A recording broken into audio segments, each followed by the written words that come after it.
I think it's fair to say that Manchester United's game coming up against Porto is big. All right, the Spurs game, it was important. Spurs game was an opportunity in the league against a team who is also exactly the same place as you are at that point in the season.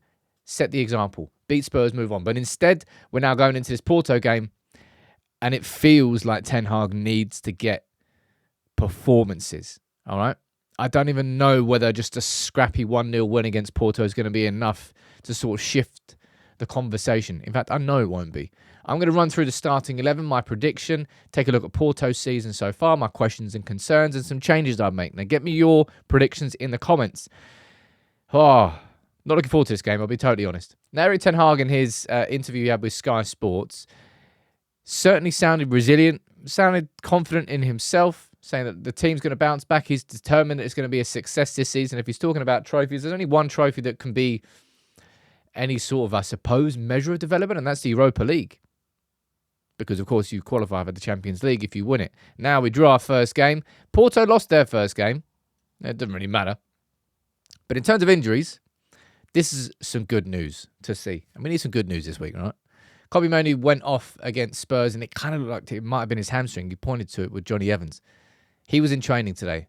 So whatever injury was, and if it is to do with his hamstring and he might get rested, and maybe he gets rested and left out the international break and properly get 2 weeks off, it's good to see him in training.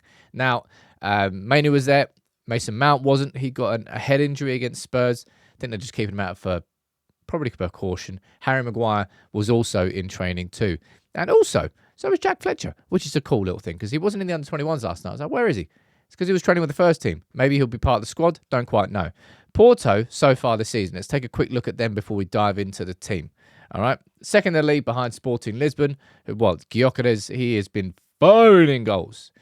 And actually, there's a lot of links between United and Portugal, whether it's Diogo Dalot and Porto, or Bruno and Sporting Lisbon, or Casemiro and the loan spell he had there at Porto when he went from Real Madrid. Don't know why I'm going to say that, but it's quite interesting. Anyway, Porto won 4-0 at the weekend. All right. This was the team that they played. Playing with a 4-2-3-1. How do you pronounce his name? Don't know. Galeno? Anyway. According to SofaScore, he's been their best player so far in the league this season. And Samuel was the player who was supposed to go to Chelsea from Atletico Madrid, but instead went to Porto, and he's having a very decent season so far. But Erik, you know what to do, all right? These players, you know what to do, but you knew what to do against Spurs. And then we went 1-0 down after 3 minutes, and then we fell apart. We're going to be playing in a tough away environment. And it's not going to be a good atmosphere. They're going to want you to fail. It's going to be hostile. And they might score. And if they score, what, he's going to fall apart again? I don't know. Right. So this was the team that played Spurs at the weekend. And there are some changes that I want to make. I don't think Mainoo's going to be, even if Mainoo he just won't be risked. Mainoo will not be risked. So I'm taking him straight out of that starting 11. I think there's questions to be asked around the rest of them. And the first person I want to have a conversation here with is Diogo Dalot, who, if I remember correctly, played at Porto before. I think it was Porto. Dalot, I think, has developed a lot as a player. He's probably one of the best athletes we've got in the squad, which actually makes it even worse, what we saw against Spurs. Just ambling back and Brennan Johnson just knocking it in. There is zero excuses and zero reason why he wasn't busting a gut to get back in position. And that goal doesn't exist. The run from Van der Ven was a great run, but nothing happened off the back of it. Poor from him, but he will start this game. Will he start left back? Probably, because we haven't got anybody else. All right?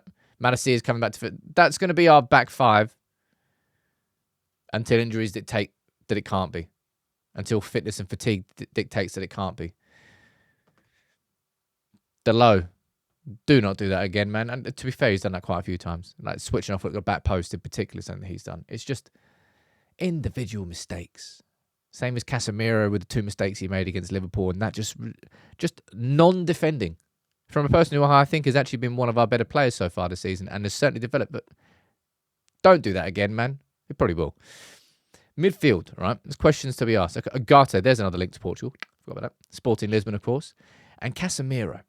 Now, I think Ugarte will start this game. And I think you could well see that. And I think you could see those two playing together.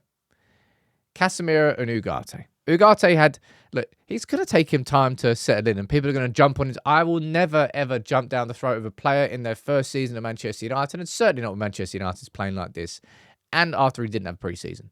It's going to take him time to adjust, and I've no doubt that he will get better as he goes on. But would I start Casemiro alongside him in this game? I don't think I'd start Kobbie Mainoo because I wouldn't want to risk him. You could start Collier, but that will be a big ask of a player to make his full European debut for Manchester United away from home against Porto in the context of the game itself. I think Erik Ten Hag's going to lean on experience, and that's why I think he's going to lean on Casemiro instead of Eriksen. All right, just a personal prediction. Eriksen may well be fit enough to start because he was rested against Spurs, but I think you're going to see those two together, and I think you'll see Bruno in that role just in front. And I think you'll see United play, hopefully anyway, with two proper central mid rather than one central midfielder that goes forward. I think we need to protect at this point. We're away from home in Europe, and even Fergie did this, even when he was in his prime as a United manager. Away from home, dropped into more of a shape like this, right? Dropped into a shape like that, more of a 4-5-1.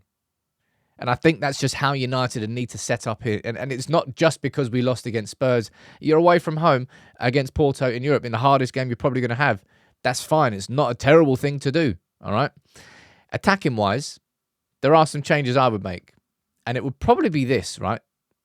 Garnacho and Rashford, easily Manchester United's most dangerous players on the counter-attack. And we are going to have to play on the counter-attack in this game. You might not like it. You might think that it's parking the bus, whatever you want to call it. In the context of this game, because of what happened at Spurs, but even separate to that, like I just explained, away from home against Porto, our toughest game, I think it's totally fine. And I think you could well see this. I think you could see Rashford go central. I think you could see Garnacho on the left. And I think you could see Ahmad on the right. Because I think both those two and Ahmad, they all need to start. And then from the bench, you've got Højlund to come on. You've got Xerxes to come on.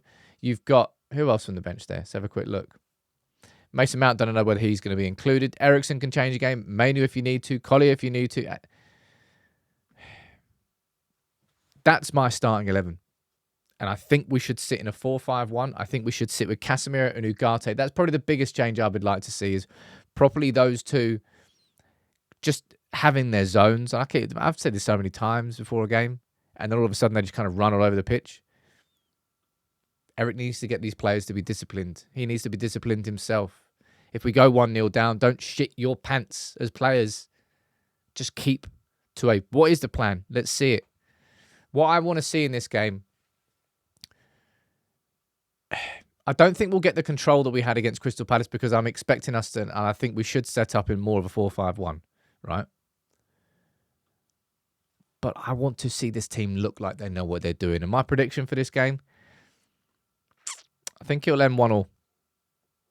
That's my prediction. I think United are going to be better. It will kind of half piss me off, as I've said as well, if all of a sudden we see this United team, oh, great, they know what they're doing. And they're all on the same wavelength. They're all giving 100%. Well, where was that against Spurs?